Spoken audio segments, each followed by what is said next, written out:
JIT अरकान के खत के मुताबिक ऐसा कोई भी काबिल भरोसा या आज़ादाना सबूत रिकॉर्ड पर नहीं आया कि जिससे यह जाहिर हो कि मज़कूरा वाक़े में एक से ज़ायद हमला आवर मौजूद थे। अभी तक ऐसा कोई डेटा या कॉल रिकॉर्ड नहीं मिला कि जो मरकज़ी मुल्ज़िम को जुर्म की मनसूबाबंदी या साजिश में मुलव्विस किसी दूसरे शख्स से जोड़ता हो। इसके अलावा दूसरे मुल्ज़िम वक़ास का किरदार भी अभी तक सहूलतकार के तौर पर ही सामने आया है और अभी ये भी तय होना बाकी है कि तहरीक इंसाफ के एक कारकुन मुअज़्ज़म के कत्ल का जिम्मेदार कौन है। JIT अरकान ने मज़ीद लिखा कि JIT के कन्वीनियर CCPO लाहौर से बार बार दरख्वास्त की गई कि मज़कूरा केस में हमारी मुख्तलिफ राय को अहमियत दी जाए, मगर हमारी राय को वो अहमियत नहीं दी गई जो दी जानी चाहिए थी। 17 दिसंबर को JIT के एक रुकन ने तहकीकात के मयार और तरीक़ाकार पर शदीद एतराज़ उठाया और फिर 29 दिसंबर को होने वाली JIT की अगली मीटिंग में नामालूम वजूहात की बुनियाद पर उन्हें बुलाया ही नहीं गया। हम पुख्ता यकीन रखते हैं कि किसी भी कीमत पर तहकीकात की गैर जानिबदारी पर समझौता नहीं किया जा सकता। JIT अरकान ने आखिर में लिखा कि इस केस की तहकीकात इंतहाई एहतियात के साथ की जा रही हैं। तमाम अरकान और मावन अमले ने मेरिट पर तहकीकात को फाइनलाइज करने के लिए अपनी पूरी कोशिश की है। मजीद ये कि अभी भी ये मामला ज़ेर तफ्तीश है और कोई नतीजा अखज़ नहीं किया गया है, लिहाजा उसे मीडिया पर ज़ेर बहस लाना बहुत ज़्यादा प्री मेच्योर होगा। अब ये नया तनाज़ा था। इमरान खान ने अपनी मर्जी से जो JIT बनवाई थी वो तकसीम हो गई थी। एक तरफ अकेले JIT के सरबराह गुलाम महमूद डोगर थे और उनकी एक तरफा रिपोर्ट की बुनियाद पर इमरान खान खुद पर हमले को बाकायदा मनसूबाबंदी करार दे रहे थे। मुल्क के वज़ीर आज़म, वज़ीर दाखिला और इंटेलिजेंस अफसर पर इल्ज़ामात लगा रहे थे, मगर दूसरी तरफ JIT के बाकी तमाम अरकान थे जो गुलाम महमूद डोगर की फाइंडिंग से बिल्कुल भी इत्तफाक नहीं कर रहे थे। लेकिन 5 जनवरी को इमरान खान ने CCPO लाहौर गुलाम महमूद डोगर की एक तरफा फाइंडिंग्स पर यकीन करते हुए बाकायदा प्रेस कॉन्फ्रेंस कर दी, इल्ज़ामात और दावों की बूछाड़ कर दी। वज़ीर आज़म शहबाज शरीफ, वज़ीर दाखिला राना सनाउल्लाह और मुहाफिज़ कहकर इस्टेब्लिशमेंट को चार्जशीट कर दिया। बाद में हसास इदारे के आला अफसर फैसल नसीर का नाम लेकर इल्ज़ामात लगाते रहे, मगर सिर्फ यही नहीं, गुलाम महमूद डोगर की JIT रिपोर्ट की बुनियाद पर तहरीक इंसाफ जो सवालात उठा रही थी उससे उनके अपने वज़ीर आला पंजाब और मौजूदा पार्टी सदर चौधरी परवेज़ इलाही पर शक्कों को शुबहात पैदा हो रहे थे, क्योंकि वो खुद भी उससे इत्तफाक नहीं कर रहे थे। तहरीक इंसाफ का मौक़िफ़ परवेज़ इलाही को झूठा साबित कर रहा था और परवेज़ इलाही और मोनिस इलाही का मौक़िफ़ तहरीक इंसाफ को झूठा साबित कर रहा था। हम ये सारे हक़ाइक़ भी आपके सामने रखते हैं, क्योंकि मुल्क के साबिक़ वज़ीर आज़म पर कातिलाना हमला हुआ था और उन्हें इंसाफ मिलना और तहकीकात का मंतकी अंजाम तक पहुँचना अब भी बहुत ज़रूरी है। इमरान खान पर कातिलाना हमले से जुड़ी एक कहानी DPO गुजरात और उस वीडियो की है जो 3 नवंबर को इमरान खान पर हमले और उन पर हमला करने वाले मुल्जिम नवेद बशीर की गिरफ्तारी के फ़ौरन बाद पंजाब पुलिस की कस्टडी से लीक हुई एक वीडियो की है। इस वीडियो में मुल्जिम नवेद इमरान खान पर कातिलाना हमले का एतराफ़ करता है। तहरीक इंसाफ DPO गुजरात पर शक का इजहार कर रही थी, मगर दिलचस्प बात यह है कि पंजाब में तहरीक इंसाफ की हुकूमत थी, वज़ीर आला परवेज़ इलाही थे और गुजरात परवेज़ इलाही का आबाई शहर है और सैयद गज़नफ़र शाह इस वाक़े के बाद भी DPO गुजरात रहे, उन्हें नहीं हटाया गया। और जब फवाद चौधरी से DPO गुजरात के बारे में सवाल हुआ तो उन्होंने कहा कि लॉजिक तो यही बनती है कि परवेज़ इलाही का खास आदमी होगा। ये बताएं, DPO तो अगर गुजरात में DPO लगा था वो तो परवेज़ इलाही साहब की मर्जी से होना चाहिए था। एक वो DPO अब कहाँ है और क्या ये कोई खास आदमी नहीं होगा परवेज़ इलाही साहब का जो DPO था? मुझे पता नहीं है फ्रेंकली कि उनका कितना खास आदमी है, लेकिन आपकी मतलब लॉजिक तो यही बनता है कि उनका खास आदमी होगा। यानी DPO गुजरात पर इल्ज़ाम लगाकर तहरीक इंसाफ असल में जिम्मेदारी परवेज़ इलाही पर डाल रही थी और DPO का ताल्लुक परवेज़ इलाही से जोड़ रही थी, मगर दूसरी तरफ CCPO लाहौर गुलाम महमूद डोगर जो JIT के सरबराह भी थे वो भी परवेज़ इलाही के खास आदमी हैं और उन्हें CCPO लाहौर बरकरार रखने के लिए परवेज़ इलाही ने वफाक से एक लंबी खींचतानी की थी। लेकिन तहरीक इंसाफ इसी गुलाम महमूद डोगर की रिपोर्ट पर भरपूर एतमाद कर रही थी और इसके एक एक लफ्ज़ पर यकीन कर रही थी। फिर इमरान खान ने अपनी ही पसंद की JIT पर भी इल्ज़ाम लगा दिया कि वहाँ से भी एक मुखालिफ एंकर को मालूमात लीक की गई। हालांकि अदालत में जमा होने से पहले ये नहीं हो सकता था, ये उन्होंने कहा, मगर अदालत में तो ये रिपोर्ट जमा ही नहीं हुई थी, तो तहरीक इंसाफ के पास कैसे पहुँच गई थी? वफाकी वज़ीर दाखिला राना सनाउल्लाह और मुल्जिम नवेद के वकील मियाँ दाऊद ने भी यही सवाल उठाया कि अदालत से पहले इमरान खान के पास JIT रिपोर्ट कैसे आ गई। उस JIT की रिपोर्ट जो है वो अभी तक अदालत में पेश नहीं हुई, अभी तक मीडिया में पेश नहीं हुई, अभी तक किसी को कानो कान खबर नहीं हुई और फवाद चौधरी साहब को वो पूरी रिपोर्ट मिल गई है। JIT की वो रिपोर्ट जो है वो इमरान खान साहब के पास कैसे पहुंच गई, फवाद चौधरी साहब के पास कैसे पहुंच गई, वो अभी अदालत में तो सबमिट नहीं हुई।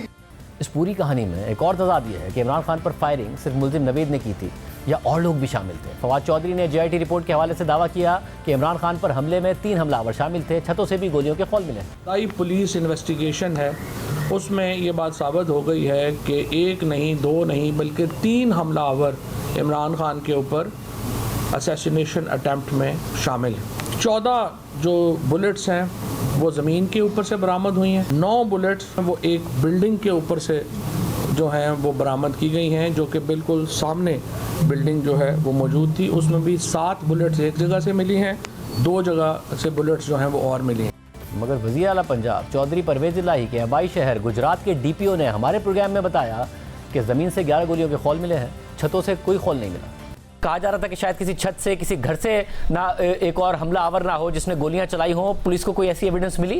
हमने तमाम जो इर्द गिर्द की छतें थी उनका बड़ा तफसीली जो है वो रात को जायजा लिया। हमारी जो फोरेंसिक टीम्स थी उन्होंने भी इसका जायजा लिया। हमने जो है वो बड़े ध्यान से और तसल्ली से उन तमाम छतों को देखा और किसी छत से कोई ऐसी एम्प्टी, कोई ऐसा खौल नहीं मिला कि जैसे हम ये कह सकें कि वहां से फायरिंग हो गई। और नीचे खौल कितने मिले हैं आपको गोलियों के?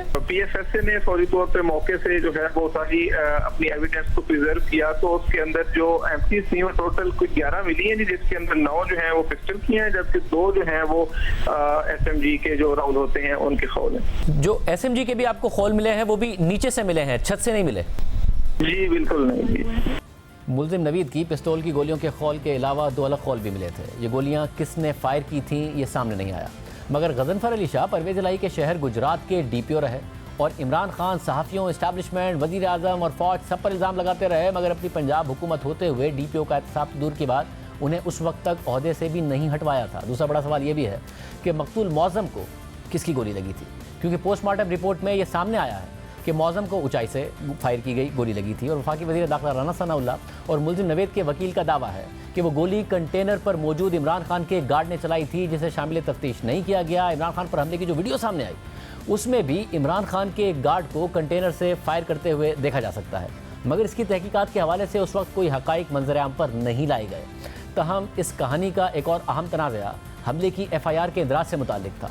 इमरान खान ने आज भी कहा है कि वो FIR तक दर्ज नहीं करा सके। इमरान खान चाहते थे कि FIR में वज़ीर आज़म शहबाज शरीफ, वज़ीर दाखिला राना सनाउल्लाह और एक इंटेलिजेंस अफसर का नाम शामिल किया जाए, मगर पंजाब में उनकी अपनी हुकूमत होने के बावजूद FIR दर्ज नहीं हो रही थी। उस वक्त फवाद चौधरी ने इल्ज़ाम लगाया कि परवेज़ इलाही को बुलाकर कहा गया है कि अगर FIR काटी तो नताइज होंगे। चीफ मिनिस्टर को बुला के कहा जाता है कि आपने FIR नहीं करनी और चीफ मिनिस्टर जो है उसको कॉन्सिक्वेंसेस की धमकियां दी जाती हैं, तो फिर जाहिर है DPO किसने कहा था चीफ मिनिस्टर को FIR नहीं करनी? ये आप चीफ मिनिस्टर साहब से पूछें, उन्हें किसने बुला के कहा था कि आपने FIR की तो फिर आपके लिए कॉन्सिक्वेंसेस होंगे। लेकिन FIR के इंदराज के हवाले से खुद मौन इस्लाही ये कह चुके थे कि हमने तहरीक इंसाफ को कहा था कि अपना कोई भी बंदा SHO लगा ले और कोई भी जाकर FIR दर्ज करा ले। उन्होंने ये भी कहा कि हमसे FIR ना काटने का किसी ने नहीं कहा था। और फिर खुद परवेज़ इलाही ने भी तहरीक इंसाफ पर तनकीद की और ये बात दोहराई कि उनकी मर्जी का अफसर लगाने की ऑफर की थी। इमरान खान साहब पर कातलाना हमला हुआ, कोई दबाव नहीं था, तो उस साइड से तो कोई दबाव नहीं था किसी किस्म का। FIR जो नहीं कट सकी, कोई दबाव का इशू नहीं था। हमारे पे तो नहीं आया दबाव। आपको किसी की कॉल नहीं आई? किसकी कॉल आनी? तो वो जो चाह रहे थे इमरान खान 3 नाम डालना, 2 के तो फटाफट झिक डल सकते थे, वजीर आजम के, वजीर दाखिला के, तीसरे नाम के ऊपर एक हाजिर सर्विस अफसर के ऊपर सबके पर चल रहे थे। हमने जाके सिर्फ इनको ये कहा जी कि ये काम जो है ये इस तरह नहीं होना, आप इसका चार्ज ले लें। PTI के माशाल्लाह इतने सारे यहाँ पे बड़े बड़े खड़पेंच बैठे हुए हैं, ये सारे हलकों वाले हैं, तो इनमें से कोई भी अपने गाँव का SHO हमें दे दे, उसको हम यहाँ पे लगा दिया इन लोगों ने? किसी ने नहीं दिया, खामोश, एक बंदे ने नहीं दिया। मैंने कहा मुझे बंदा तो अभी लग जाएगा, उससे आप पर्चा अपनी मर्जी का करा लो, ये तो हाल है। हमने तो ये भी कह दिया था जी आप PTI वाले खुद लगा लें, वजीराबाद में स्पाई वो लगा लें, मुहर्रर वो लगा लें, जो मर्जी कर लें, IG भी उन्हीं का है, सारी हुकूमत ही उन्हीं की है। तो इसमें हमें वैसे भी मैं ये समझता हूँ जो कुछ लीडरशिप है PTI की, उनको जिम्मेदाराना बयान देना चाहिए। उनकी अपनी हुकूमत है, वो खुदा का खौफ करो। जो आपका हाल हुआ था 25 तारीख को, आपकी जुबानें बाहर आई हुई थी और लाले पड़े हुए थे, तो ये शुक्र करो अल्लाह ताला का। ना शुक्री जो है ना अल्लाह को पसंद नहीं है। सवाल यह है कि इमरान खान सच बोल रहे हैं, मौन इस्लाही सच बोल रहे हैं, या उस वक्त के DPO गुजरात सच बोल रहे थे? इमरान खान पर हमला किसने करवाया, इस हवाले से तहरीक इंसाफ मुतज़ाद बयानात देती रही और ख़ुद ही कन्फ्यूजन का शिकार हो गई।